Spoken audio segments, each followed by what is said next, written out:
Welcome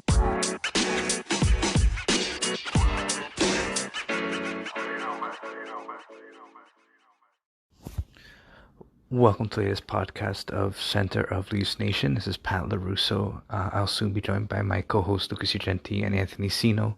We'll look at the first 7 games for the Maple Leafs, as well as highlight some key individual performances to start the 2021 season.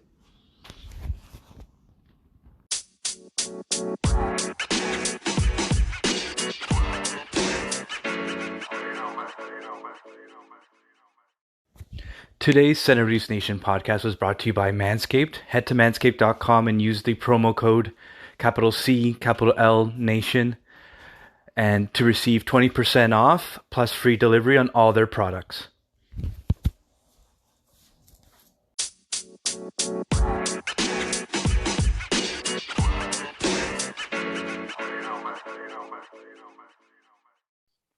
Welcome to this podcast of Center of Leafs Nation. This is Pat LaRusso. I'm joined by my co-hosts Lucas Ugenti and Anthony Sino.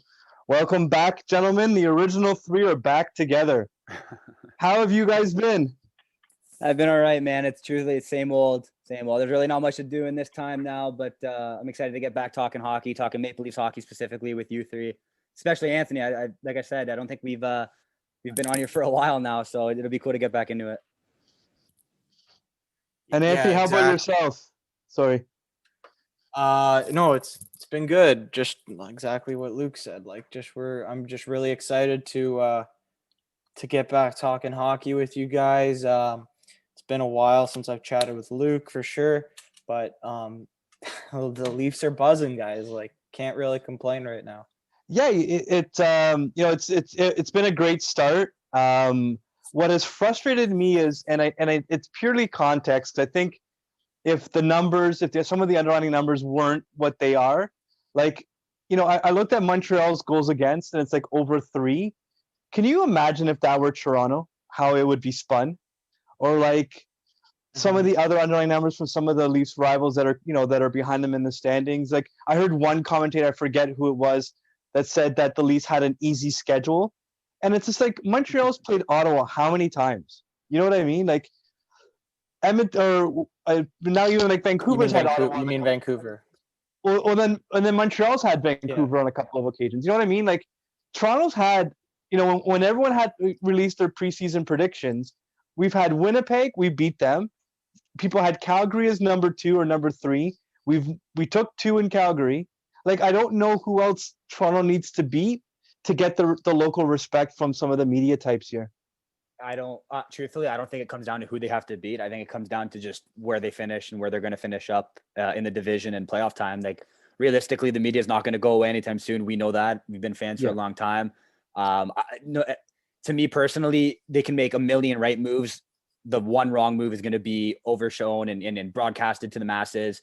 I don't think that what they're doing right now will prove anybody right or wrong at any time. It strictly will just come down to where they finish in the division and what happens come the first round of the playoffs. And even then, I don't know if getting out of the first round will be enough, because people will just look at it as, oh, but you played another Canadian team, you played another Canadian division. There's always going to be something to spin it.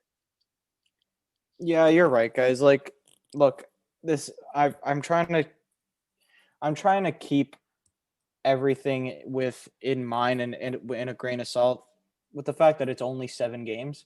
But it's very clear, and just to reiterate what you guys have been saying, the media is going to always look for something to pick at with the Leafs, because that's what gets the clicks. So we can't.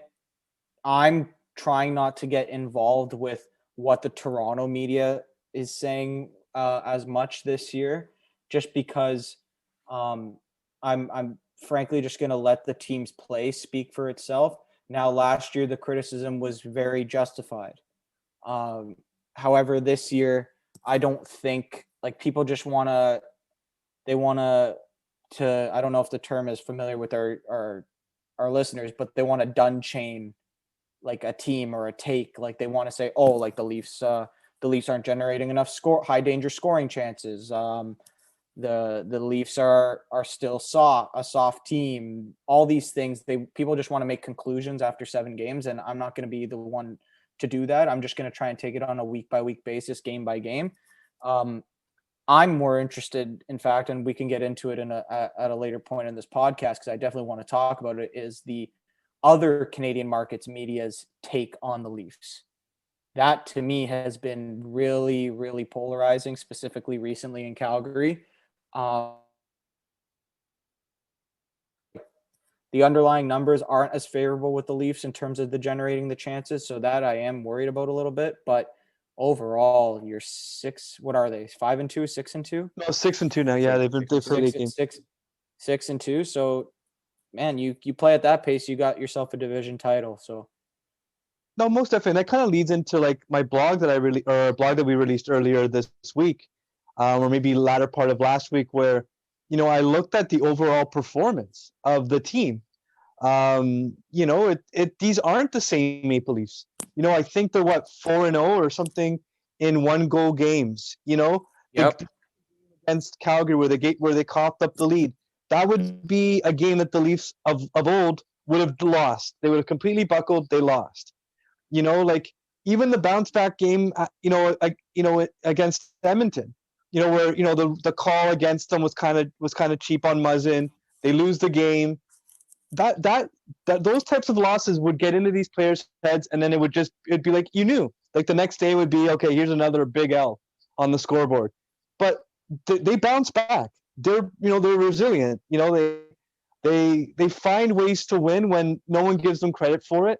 We're seeing different elements from different players. Like, I don't think I've ever seen Austin Matthews so aggressive on all 3 parts of the ice. Mitch Marner's found his shot. Like Frederik Andersen seems to have found his game. Jack Campbell has settled that backup goalie position. Like, overall, this team has done better than most, would have predicted, even though a lot of people had the Leafs finishing first in the division. But like, there's so much to like right now. I find it hard to criticize a win. Like, it's just not in me. Yeah, you almost can't criticize a win, even though there's obviously things that happen inside that win that you can critique. Yeah. Because at the end of the day, a win is a win, and it is 2 points, especially in a division where the points stay within.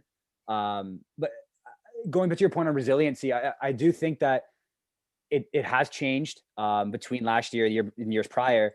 I do think it does make a difference, the fact that they are playing the same teams so often.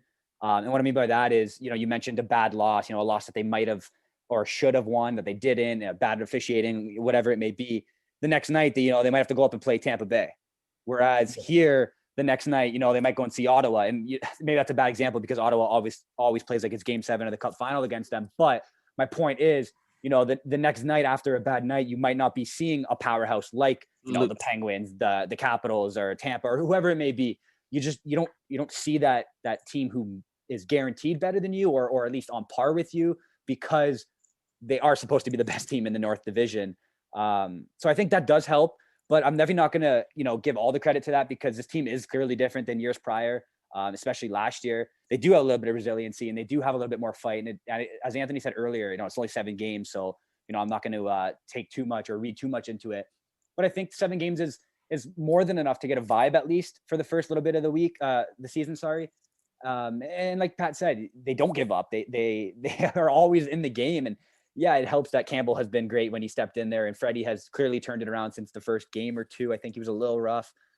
Even then, I'm a big Freddie guy, so I'm always going to take his side. But the defense looks a lot better. Defensively, as a unit, they're playing a lot better. The puck is out as a 5-man group. No one's cheating. It's not like the puck's getting to the blue line and the defensemen are keeping it in because the wingers are past the blue line already. It is genuinely nice defensive hockey, and you can see a difference both ways, offensively and defensively, because they're playing as a unit, because all 5 of them are, playing together. And again, 7 games in, man, I don't want to. 8 games, John. 8 games now. 8 games. 8 games now, right? I forgot. This comes out later. Well, no, they've already played 8. They've already played 8. Right. Oh, they're 6-2. Right. My bad. My Anyways, bad, my you're bad. thinking of you're This is- thinking of the blog that came out before the Yeah, last I'm not a math count. Yeah. guy. I'm not a math Uh, guy. Hashtag stats guy. Yeah, seriously. you know what? Holy. COVID brain is affecting us. You know what, guys? I But- can appreciate it, not knowing but- what day of the week it is anymore.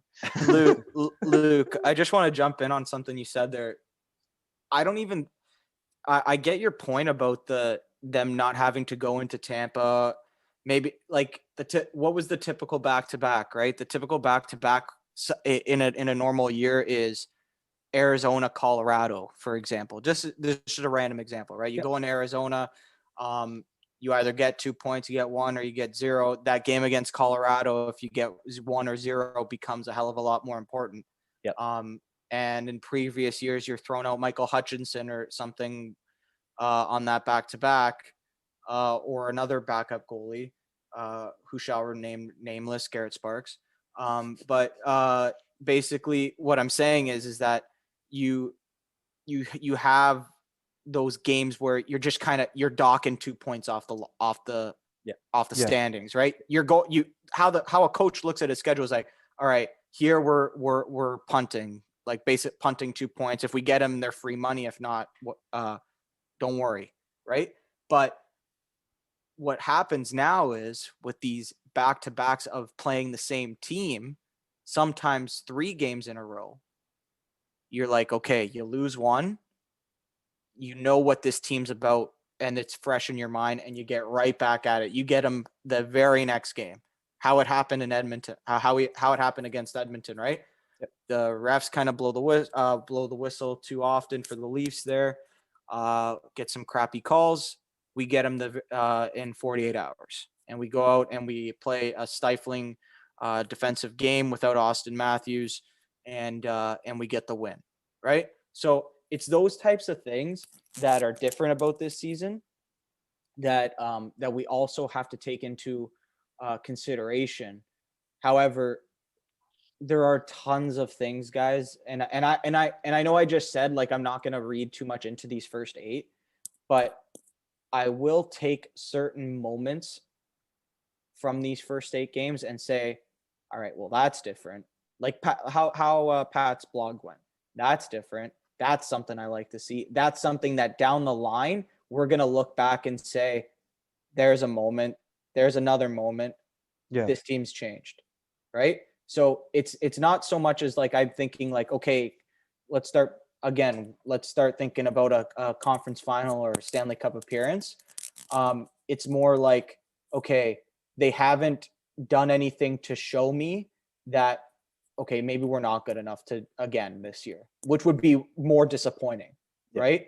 The thing with Muzzin, guys, like I'll just bring it up now before we go on, but that thing that Muzzin did to Tkachuk, it might be, people view it as disrespectful. The Calgary media blew up about it. I thought what that guy from Sportsnet said was absolutely ludicrous. He got the biggest ratio I've ever seen on hockey Twitter ever when he called Muzzin it was a cheap play or something like that, or from the veteran defenseman, and he got the biggest ratio on Twitter ever for hockey, at least. And rightfully so. I just think like that's the type of team this team is. They could have sent Simmons out on the first faceoff and said we're going right to Tkachuk, but they're like, no, we'll go in, we'll take your 2 points, we'll get right out onto there, and oh yeah, we're gonna give you a nice little middle finger on the way out. on the way out. On the way out. Yep. On the way out. Just all business there. I love to see that. And it just lets them know like we just took 2 points and we're not going to be pushed around by you. And oh yeah, by the way, you did F all night. I forget. I don't know. I know we swear, but I don't know if I want to say the F word on this podcast. but basically that's what Tkachuk did. And it was just amazing. They didn't make anything of it. They didn't let Tkachuk's antics kind of become the story of the game. And I think that's just all business mentality. You love to see that. And that's the type of stuff those are Stanley Cup habits. You know what I'm saying?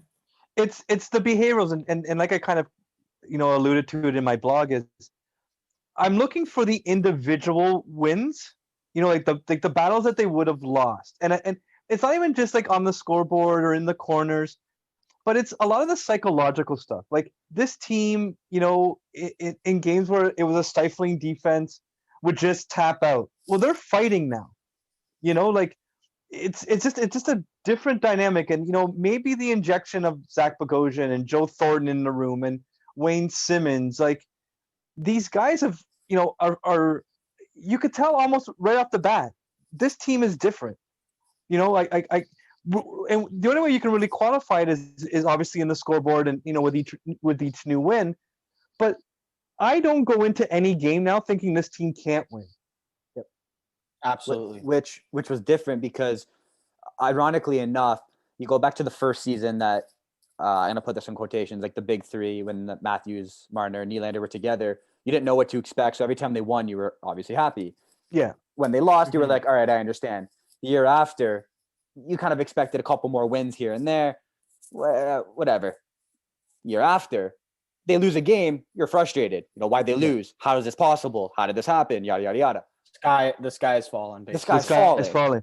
Now this year, and it's funny because it's kind of the same thing as Baltimore in NFL. And I don't want to use the same, you know, analogy. I don't want to cross-examine sports here, but Lamar Jackson had all the expectations in the world going into the playoffs 2 years ago, or whatever it may be, lost, disappointment, MVP, whatever. This year, he was quiet. Didn't hear it, you know, didn't have the greatest run of the playoffs. It was unfortunate, happens. But they were a good football team, and they could have won that game. It was unfortunate how it panned out. These are kind of in the same boat.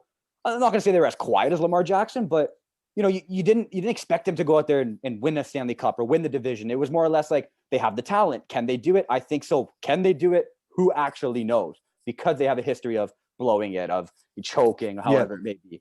Now you watch these games and you're like, no, they can do it. There's almost absolutely no reason why they can't win this game tonight. And if they don't win, it's probably because the other team thought it was Game 7 of the Stanley Cup Finals, like Ottawa usually does. And it's interesting because it's just crazy to me how in the last 4 or 5 seasons, how it's flip-flopped between can they win? I don't know. Yeah, they should win when they lose. The sky's falling. Back to can they win? No, they should win. And you expect it, but you're also not as upset if they lose because you're like, hey, listen, this team is human. At the end of the day, you're not going to win 56 straight games. You're not going to win 56 games. No. And I think, Luke, that's what the mentality is like, not every game, they're not treating every game where it's like, all right, okay, if we lost, now they got to go through and they got to diagnose everything. And I think that's the presence of Keefe in the way that he's built this team over the last over a year and a half now, where it's habits. It's all about habits and good habits. And I don't know if you guys watched the they call it the blueprint. They kind of release it on their YouTube or their Instagram. Yep. They're like those 5-minute videos where they do those interviews. I love them. They're great. Very first one of the season, Keefe brings them into the meeting room and it's like, set the standard. This is the standard. And one word that came out like completely factual to me, or that stood out to me. I don't know why I couldn't speak English there for a second, but how do I say it? Like, we're coaching effort. That's what he said, I believe, to directly quote it. We coach effort. You bring it every day. We brought in good people that want to work. We have people that want to work. Now it's time to just work hard and let the talent of this team come to the forefront, right? Because when the hard work's there, when you have all 5 guys tracking back and you have all 5 guys pushing the pace up the ice when you're trying to score, the talent it comes out.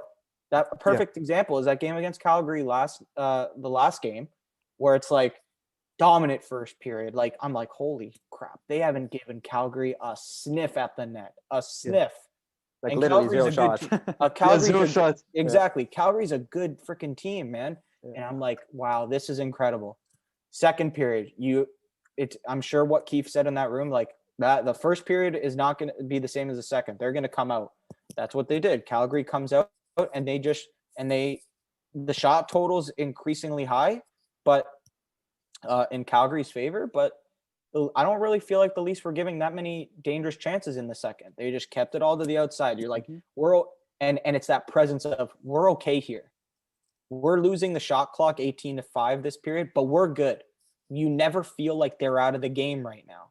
Yeah. And then in the third, what happens? The best players on the team, they show up and they just break the game open for you. You take your 2 points. Muzzin gives that big middle finger to Kachuk, and you walk out of there. That's Dude, my that's key. Like that I know it sounds stupid to read into that, but like that's just important. That's It how is. you win. That's No, the I agree, playoffs but that's right there. finally though. That's finally that's because finally. last year there was Good no riddance. chance that the Leafs would have been up 3-1, gave up the lead, made it 3-3, and then came back, clawed their way in, and ended up winning that regulation. I just don't think they would have done that last No year. chance. No, Absolutely no. no chance. No. Or they Now, would have let me ask in you this. overtime. No, let me ask you this before we go into a different topic. Do you guys think that, and I understand that it's the presence of Thornton, Simmons, whatever, but do you think that them being there helps them not take days off? Because how can a guy like Matthews and Marner play on a line with Thornton, who hasn't won a cup and all he wants to do is win a cup, been in the league for 15 plus years? Like how can they look at him and take a night off? You guys know what I'm trying to say? I think how- it's presence, Luke. And it's not yeah. necessarily that they're saying anything. It's just like, I know I don't necessarily think that it's about like, oh, this is Joe Thornton. If I'm not working, okay, maybe in a way, yes, because Joe Thornton's a guy where he just loves hockey. If he wasn't hurt right now, he's the first guy on the ice. He's the last guy off. Yeah. But I think it's the maturity of this team where they're sick of losing. They've been punched in the face too many times, and Keefe has finally brought this to the mentality to the forefront. And I know I don't want to bring up Babcock, but Babcock said a lot of the things that Keefe's saying. It's just the way he went about what he was trying to say just like wasn't resonating with the team. So that's gone out of the picture. Forget about it, right? You have the point of the coach is to say, this is what is Stanley Cup habits. This is what you need. Here's the blueprint. Can you do it? If not, we got to find someone else. We brought in guys to help you take that load off in terms of like, you need guidance here from Jumbo. What does he need? What do you do in this situation on the half wall? All these things. Spezza helping out with the faceoffs with Hyman and all these young centers that they got and Kerfoot, right? And you got Simmons to punch somebody in the face. You got Bogosian, who's just impressed me these last few games. Mm-hmm. What I think it's just you're bringing in these high character guys where they're not going to keep quiet in the dressing room, but you're letting the young studs still drive the bus, but it's just the message has become clearer to them, I think. And if the message can stay clear to them, that's what you need. They're the ones that are going to drag you to the farthest you can go. It's not going to be Jumbo and Simmons, but they can for sure help out in some regard. But I think too, and Anthony, I think you touched on it like almost right off the bat, is the maturity. You know, like they're no longer kids. They've suffered loss, like, and disappointment.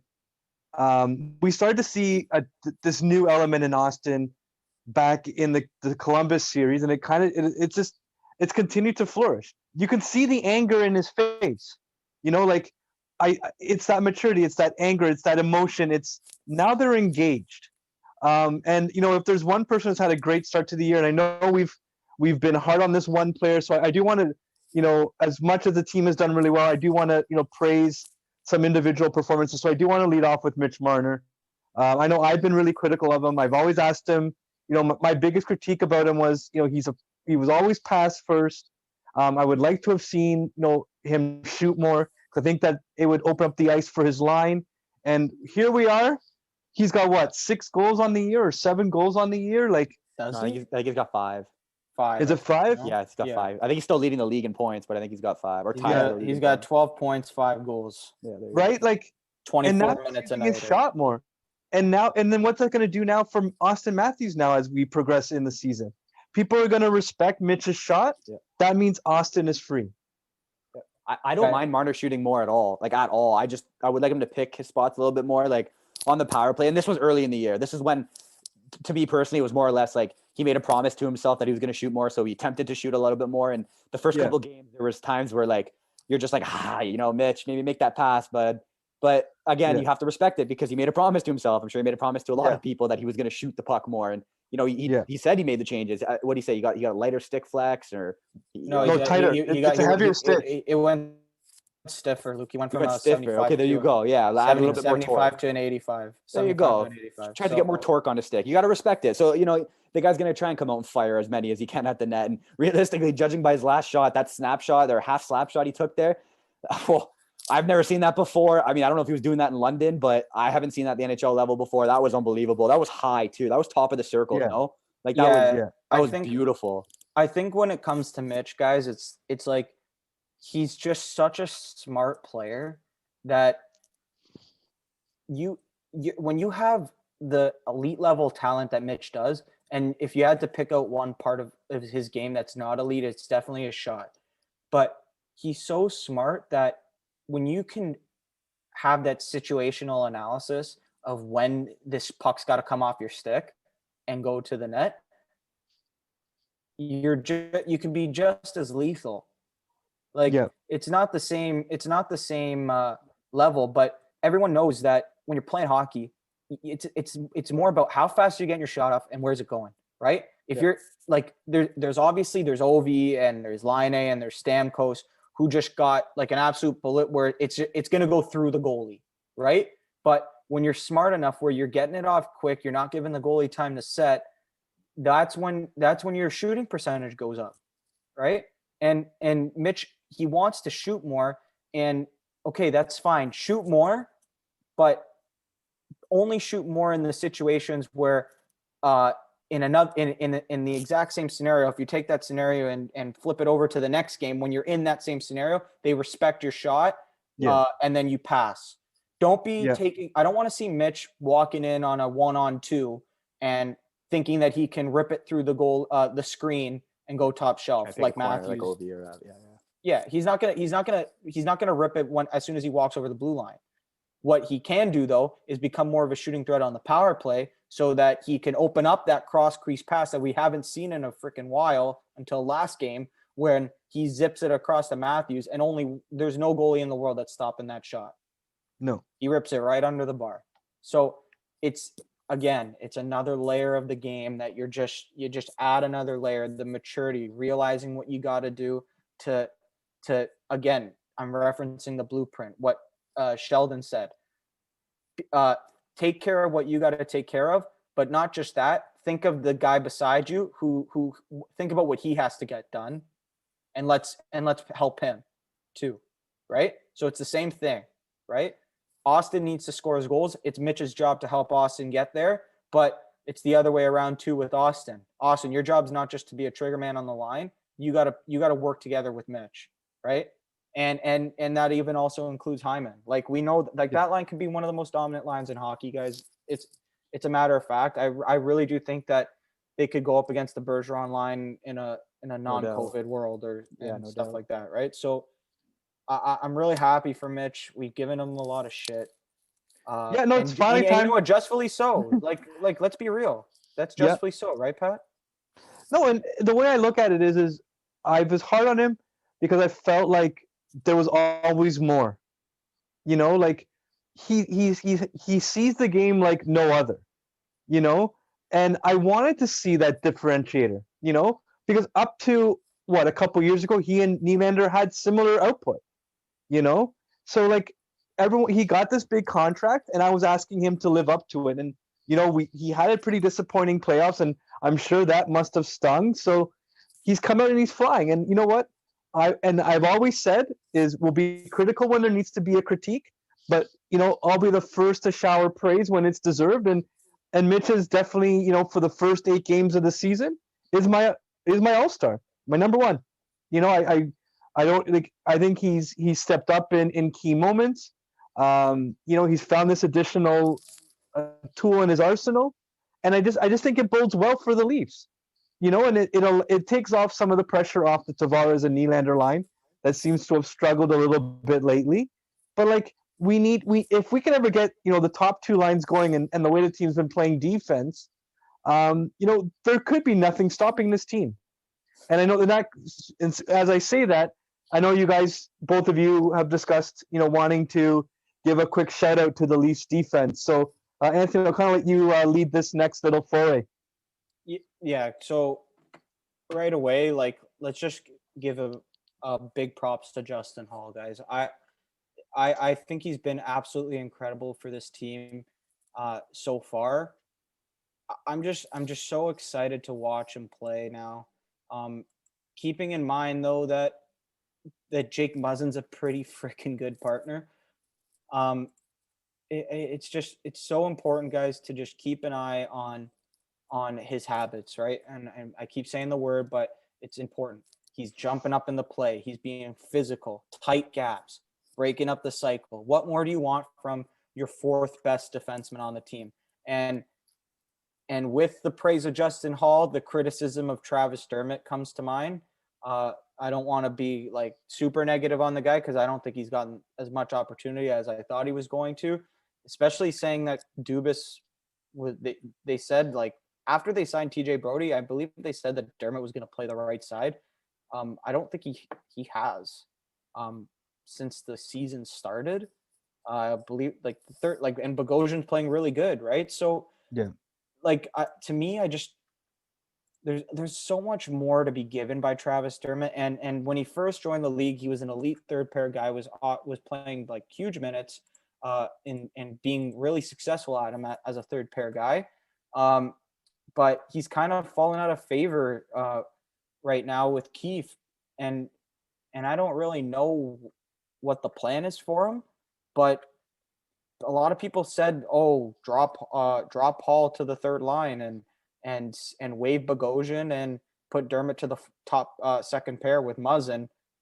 I don't know about you guys, but do you guys think that Muzzin deserves to be taken off that second pair? I don't. Until he starts playing worse, like right now, he's playing like a number 4 defenseman on a Stanley Cup winning team.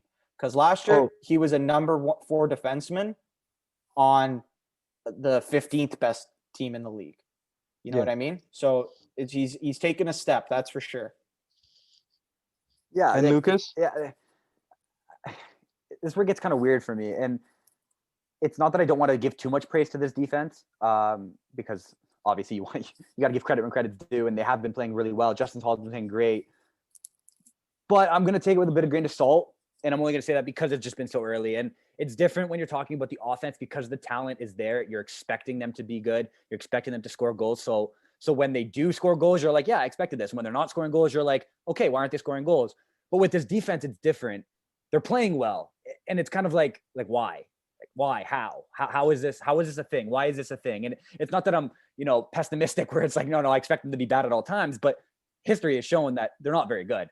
And it's like, what's different this year? But then you see who they added, and you start to watch the games, and you start to see the things that are happening, and you watch a guy like Brody, and you're like, you know what? The commentator does not say Brody's name often. Boy, is he calm, man. It's Sorry to interrupt, but boy, does that guy not have a pulse. You got to check. Not one. Actually, I shouldn't joke about that. He did have a heart problem last year. Oh, I actually didn't know that. So he did. Yeah, that's we disavow. We disavow, but like metaphorically speaking, like when he has the puck, do I feel like it's so incredible. Much better than when Cody Ceci has the puck. Absolutely. And that's the thing. And because listen, Hall, unbelievable. He's been playing well. But then you look at the top line and you're like, okay, but why is the top line so quiet? Like, why is Riley so quiet? And don't get me wrong, Riley still has his defensive mistakes, but he is an offensive defenseman. So you kind of give him that leeway. I don't want to say expect it, but you're okay with it when he messes up in the D zone. If he's putting up points, yeah. If he's putting up points, right? It is what it is. And then you watch Brody and you're like, I don't hear Brody's name often because it's on his stick in the defensive zone, off his stick in the defensive zone, and they're out of the zone. And then they're playing offense. And then it's like, okay, the puck's gone. Brody doesn't see the puck again until he has to play defense. And it's awesome because so in soccer terms, he's like a box to box, right? He's an offensive defensive defenseman, right? Yeah, exactly. Both sides of the ice. Good example. And here's the thing, like he's unbelievable because he just doesn't make those boneheaded mistakes. Everybody makes mistakes. He's going to make a mistake. He's going to make a ton of bad passes in the game, but they're so small and they don't come at a time where you absolutely cannot have a mistake. And that's what I think separates him from the rest of the defense on the Leafs. It's just, as Anthony was saying, he doesn't have a pulse. Joked about it, shouldn't have maybe, but so calm. He's so calm. Metaphorically. I was being serious about the metaphorical no pulse.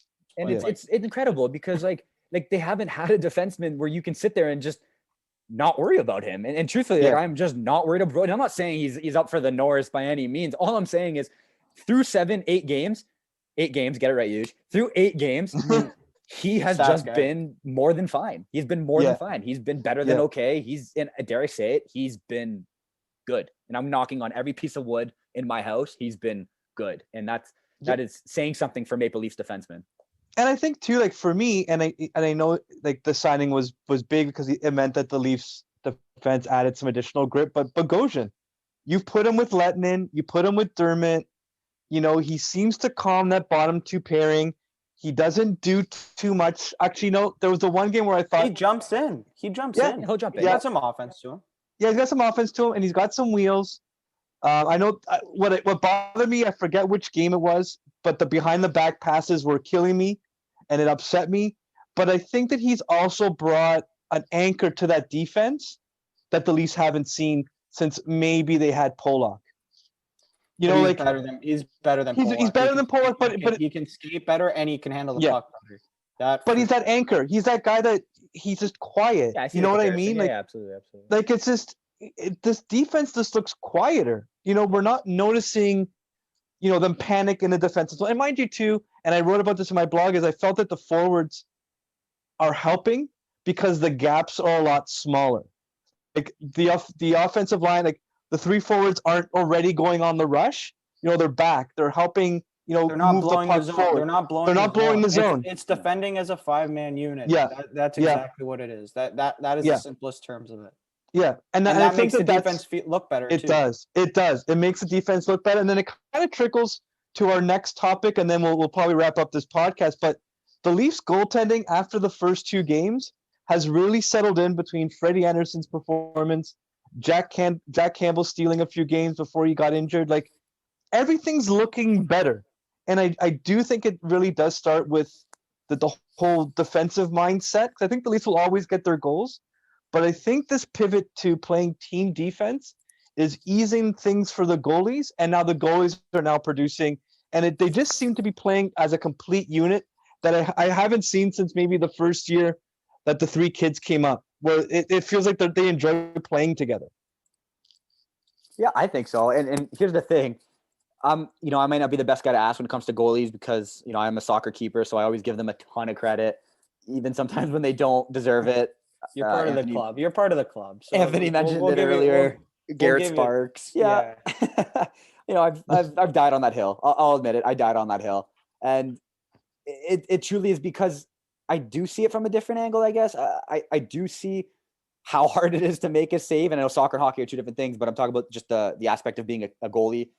I understand that it has to go through five guys before it gets to you, but at the end of the day, you got to make that save too. And if you want to be an elite goalie, you have to make that save that you probably shouldn't have made. Luke, And- not to get off topic there, and sorry to jump in, but like soccer, it actually is the same way, especially when you have a good defense in hockey. The same with soccer is sometimes you're not seeing a shot for a half hour of play, right? So Yeah, sure. so Fair enough. it's the timing. It's the timing, right? So Absolutely, that's the point. It's just the mental fortitude, like you said. Sorry, but go ahead. No, and you're absolutely right. It is the timing, and you can see that, especially in Anderson, because Campbell's kind of an anomaly. Like I think Campbell's just unique, especially at this point where it's like he can literally come off the bench and just be good. And I don't know if he can do that as a starter because I know it's a completely different mentality. You know, you have to focus in every single night, 50 games in a normal season, 60 games sometimes in a normal season. But as a backup, he's got that mindset. He's able to legitimately not see the ice for however many games, step in and be good, which is something the Leafs haven't seen out of a backup since I genuinely could not tell you when. And McElhinney maybe that year. yeah. We'll give it to McElhinney. That's fair. I probably Yeah. shouldn't forget about him. That's disrespectful to him. He was unbelievable. But it's a different feeling. You know, when Campbell's in, it's not that I didn't trust McElhinney, but I think I like Campbell a little bit more. So when Campbell's in the net, it's a little bit of less anxiety. Campbell's a better goalie for even sure. though McElhinney was, It's McElhinney so was fine. unfortunate. It's so unfortunate that he got hurt. Like, and I mentioned it earlier about the Muzzin and Kachuk thing. I don't think Kachuk was the one that injured him. I think he got hurt on a shot. Yeah, he got hurt on a shot. Yeah. I'd imagine he pulled something. Yeah. and it must have hurt. He probably pulled his groin if he's out weeks. Yeah. They said, like, I'm sure it's something with his groin, which would suck. Yeah. And the bogeyman of Michael Hutchinson's back. But the good news is with the goaltending is that they that they don't have a lot of back-to-backs. I believe they only have one until the beginning of March, I believe, maybe two. Oh, right on. But even then, in a month, you only have two back-to-backs. Like, I don't like. It's very simple, guys. Like, if Freddie Anderson wants to really show this market again, like to kind of gain the confidence of the market going into this upcoming playoffs this season, this is it. Freddie, here's the net. You got like it's yours again, same as always, right? It's you've been here before. It's not like Freddie was a split starter guy where he was every other game he was going out there. He's used to going out every game. Sorry. Yep. So this is his time. He's got to take the ball and run with it. And if this team can go on another nice little run, and we're sitting here in March with and Freddie Anderson played good, we already got our eyes on the playoffs by that point, guys. The playoffs, I believe by March that was halfway through the season at least. Well, So, way more than halfway. way more. So, but here's the thing, Ant. Yeah, I agree, and I'm excited to see what Anderson can do. But and I say this as almost a PSA to all of Leafs Nation. If this guy goes out there and let's just say in 3 games from now, the Leafs get blown out 6-7-1. Let's not panic here. Like, yeah. Oh, absolutely. Because last year, even if Anderson played 3 good games and he had a stinker, it was over. It was done. Oh, here we go. Yeah. This is Frederick Anderson time, classic Anderson. And it's like, let's slow the roll here, guys. Like Yeah. This guy's playing however many games. Do we know how hard it is to be an NHL goalie? I certainly don't, but I understand the mentality of it. And that's what I said last year. Every single night. That's incredible. But I think where the Leafs dodge a major bullet is they don't have any back-to-backs, I think, till almost the middle of February. My hope is Jack Campbell's back. Even worst case scenario, Freddie has to pick up an extra week worth of games. I personally think he's out till March, Pat. That's about a month from now. I wouldn't expect him to see him playing until March. Maybe he's skating before then. Yeah. Let's hope they have enough wins that they can maybe start. Yeah, they and even too, I don't think that, I think that they could probably steal a game or two with Hutchinson. I think that they're going to have to obviously do things, right? They're going to have to do things as a team, but I think that they can make it work. Yeah, we sometimes act as if this Hutchinson is legitimately a minor league, like an ECHL goalie. Like. I think what the guys, it's complete recency bias for me with Michael Hutchinson. But at the same time, like I keep telling myself, and your blog reminded me, Pat, like this team's different. They're not going to let the lows get too low, and I'll kind of end my goaltending conversation on this is that there's no built-in excuses with this team, right? So, like for example, and I'll bring it back to last year, rehash the old garbage, but they go into Pittsburgh that night when they get blown out, kind of like the nail in the coffin in Babcock, and they got the Kaskasuo in net. Oh, guys, back to back. We're in Sid and Gino's building. Everyone's just gonna mail it in, right?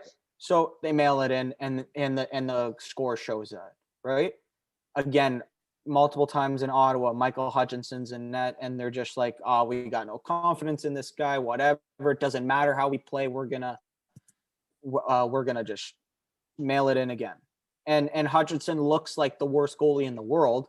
And you know what? Eventually you got to make a save, but you can't save them all. And clearly the Leafs hung out Michael Hutchinson to dry tons of times. So I think the difference here is, and what we should expect is, like, Hutchinson's in the net, 2 points are still up for grabs, right? Yeah. Like if it's not if the Hutchinson's gonna let in 3 or 4 that night, all right, let Keith. I have faith in Keith to all right, let the horses run. We're gonna play the big 4 each 23 minutes a night, and we're just gonna let it ride, and we're gonna try and score 5 or 6 and win the game that way, and win the game in a different way than how they just beat Calgary or something like that, right? So it's not necessarily the worst thing in the world. It's another challenge in this very challenging season in COVID times. So I'm worried about it in one way because the name still exists, and the boogeyman name is out there with Michael Hutchinson, but 2 points are still up for grabs when he's in the net. So Yeah, you got to earn them. You got to fight. There's Yeah, you no gotta easy fight. games, right? So you know what? Let's let's just kind of give our final thoughts for today's podcast. It has been great. It has been great to have the old team back together. But I would be remiss, and I know we're going to be having this podcast get released in a few days, but I do want to make mention of Bell Let's Talk and how important that initiative is. So if any of our listeners need to speak to someone or reach out to someone, feel free to find us on our Twitter or Instagram. We'll be more than happy to offer up that support. But gentlemen, I guess as we wind down this latest podcast, do you guys want to provide any final thoughts as the Leafs play their first game in Edmonton as of this recording?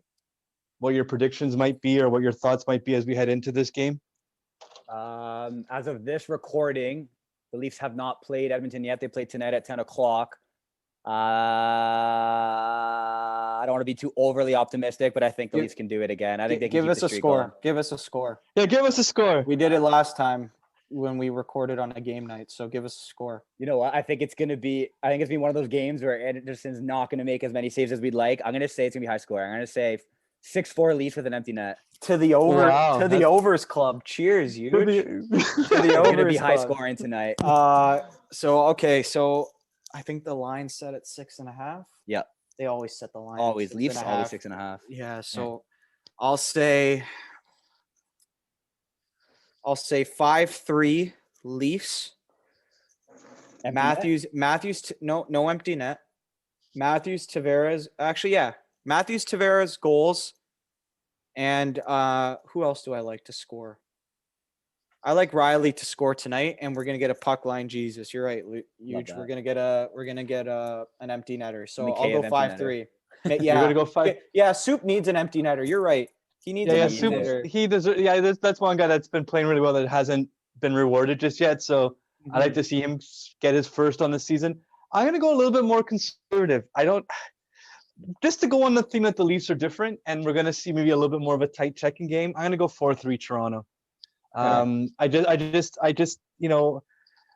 think these two coaches are gonna eventually have to let the horses run, but I think that it's not gonna be to the peril. We're not gonna see the pond hockey that we're used to. But I think Tippett It's gonna be on Saturday. Hockey yeah, night. one of these games, I just don't see it in a midweek game where they're going to want to, use up all that gas. But I'm going to go 4-3 Toronto as my prediction for this first game in Edmonton. Gentlemen, it's a pleasure as always, folks. Thanks for listening to our latest podcast. Feel free to head to centerstation.com for all our latest blogs. Also be aware, we're hoping by the middle of February, we're going to have a brand new site for all of you. With so many really cool, exciting features. So, be sure to check out on that. Thanks, gentlemen, again. Have a great end to your week, boys. Cheers. Take care. Cheers.